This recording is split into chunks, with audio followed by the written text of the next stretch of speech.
En cette période de l'année faite pour se faire peur, le noir et la nuit refont leur apparition. Les températures baissent drastiquement. C'est la période propice pour la création d'une fête de merde nommée Halloween. Pour l'occasion, je me suis dit que j'allais marquer le coup.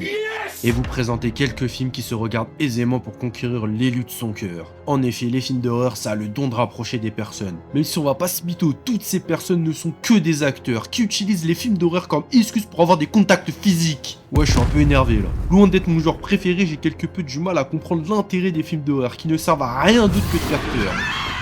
J'y suis quelque peu hermétique. Mais en faisant cette vidéo, j'ai vu que dans mon passif, j'ai déjà eu affaire à quelques-unes d'entre elles. Aujourd'hui, on se concentre sur des films, mais la prochaine fois, ce sera probablement des animés ou des séries. Restez ouverts et laissez-vous tenter par une de ces œuvres qui sauront vous plaire. Je précise que ce n'est pas un top, et que donc d'autres vont largement leur place. Et je vous laisse en commentaire donner le vôtre. Que je regarderai peut-être un jour, qui sait, jamais. Je conclus en précisant que évidemment, il n'y aura pas de spoil. Non! Zom 100. Brutalisé par son patron, exploité 24 heures sur 24, il est devenu esclave de son entreprise et vivra dans l'incapacité d'avouer ses sentiments, qui n'étaient au final destinés qu'à la michto de la boîte. Mais quand une invasion de zombies se produit, il retrouve goût à la vie. On s'attaque là à une forme d'horreur assez spéciale. Apocalypse, zombies et horreur coulent de source habituellement. Suffit d'avoir vu quelques films ou séries pour le confirmer. Mais cette fois-ci, l'horreur est vite retournée en comédie, avec des personnages principaux complètement décalés, et avec des ambitions aux antipodes de ce que ce monde aura à leur offrir. Ce qui change de d'habitude, c'est pas tant ce qu'il s'y passe, mais plutôt la façon dont notre MC débile va réagir vis-à-vis d'eux. Face à ce monde chaotique en proie à la terreur, lui il y voit comme une seconde chance de pouvoir devenir un nouvel homme. Pour preuve, la quête de ce film, ces fameux sans souhait, avant de devenir un zombie, qui sont tous plus débiles les uns que les autres. Et avec un tel attardé qui se prend autant au sérieux. Difficile pour ceux qui le côtoient de ne pas se prêter au jeu finalement. On a là un film qui saura habilement jouer avec les codes de plusieurs genres de films, pour nous offrir une œuvre rafraîchissante. Sur ces films d'horreur et de zombies, merci le Japon. Hérédité. Lorsque Hélène, maîtresse de la famille Graham, décède, sa famille découvre des secrets de plus en plus terrifiants sur leur lignée. Une hérédité sinistre à laquelle il semble impossible d'échapper. Peut-être le film le plus troublant que j'ai vu de ma vie. Après l'avoir vu, je ne saurais pas vous dire si c'est un chef-d'œuvre ou une œuvre oubliable au mieux. L'horreur est omniprésente tout du long, dans tant de facettes comme cette tension qui ne fait que s'accroître tout du long du film. Mais ce n'est pas tout, car tous les mystères autour de cette famille semblent renfermer un nombre incalculable de secrets, et des événements plus étranges les uns que les autres ne cesseront d'accroître.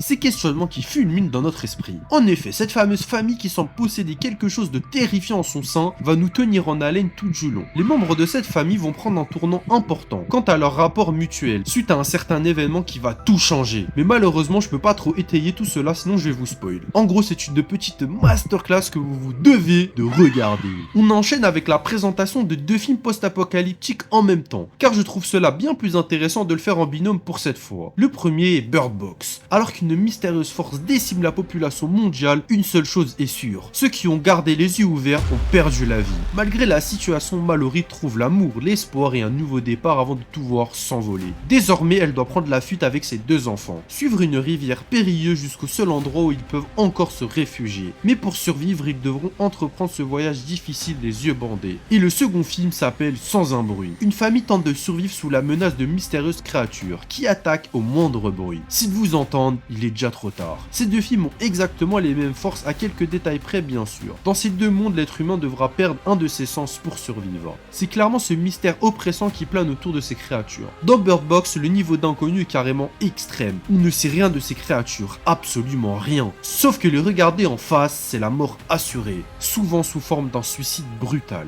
Et encore là, le mystère s'épaissit encore plus, quand certains semblent complètement immunisés à leur présence. Un détail qui te laisse grave réfléchir. Dans Sans un bruit, c'est un peu différent. Là, on a déjà une idée de ce à quoi il ressemble, ce qui nous donne un léger avantage, mais ne te réjouis pas trop vite. Parce que même si on connaît leur apparence, le suspense reste total sur la manière dont elles chassent. Là, vous vous demandez sûrement, mais qu'est-ce qui les rend si flippants? Elles vous traqueront au moindre son. Donc si tu lâches un P, tu risques de finir en casse-croûte. À la fin du film, on découvre enfin leur point faible, ce qui n'est pas le cas dans Bird Box, où tout reste un énorme point d'interrogation. Ensuite, les deux films posent cette question. Comment survivre dans un monde où tes instincts te trahissent. Dans Bird Box, t'ouvres les yeux, t'es foutu. Dans Sans un bruit, tu fais le moindre bruit, t'es encore foutu. Deux situations où chaque décision va compter, où chaque erreur peut te coûter la vie. Et au milieu de tout ça, deux familles vont tenter tant bien que mal de survivre. Elles se battent, elles font des sacrifices et elles essaient de s'adapter dans ces environnements post-apocalyptiques cauchemardesques. Enfin, il y a un autre parallèle à souligner. La peur est omniprésente, mais elle est vécue de manière différente dans chaque film. Dans Bird Box, la menace est invisible, elle vient de l'extérieur, du monde que des personnages ne peuvent plus regarder. Alors que dans Sans un bruit, la menace est tout autour de toi. Elle est physique, elle est là et elle te force à vivre dans un silence total. Un silence qui devient ta prison. Mais dans les deux cas, cette terreur vient du fait que face à ces monstres, tu n'as absolument aucun moyen de t'en sortir. American Nightmare. Dans une Amérique rongée par une criminalité débridée et des prisons surpeuplées, le gouvernement a donné son accord pour qu'une fois par an, pendant 12 heures, toute activité criminelle, meurtre inclus, soit légalisée. Ceci n'est pas un test. Ici votre système d'urgence intégré vous annonçant le début de la purge annuelle légalisée par le gouvernement américain.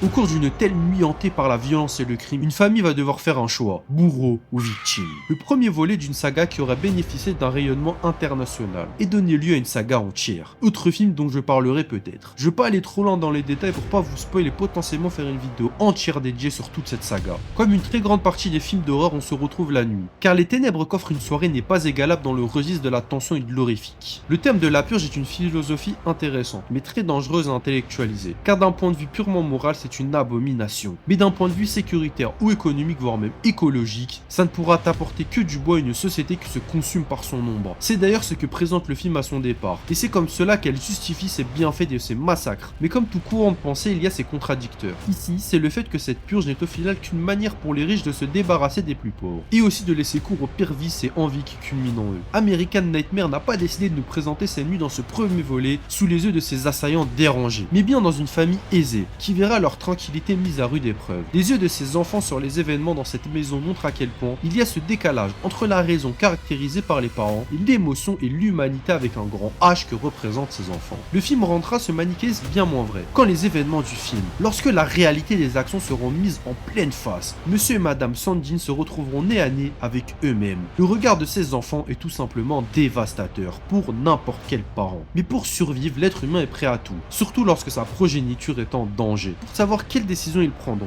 et leurs conséquences sur leur humanité, il vous faudra regarder le film disponible actuellement sur Netflix. Sur ces belles paroles, se conclut ce petit listing des œuvres d'horreur que vous pourrez regarder pendant la période d'Halloween.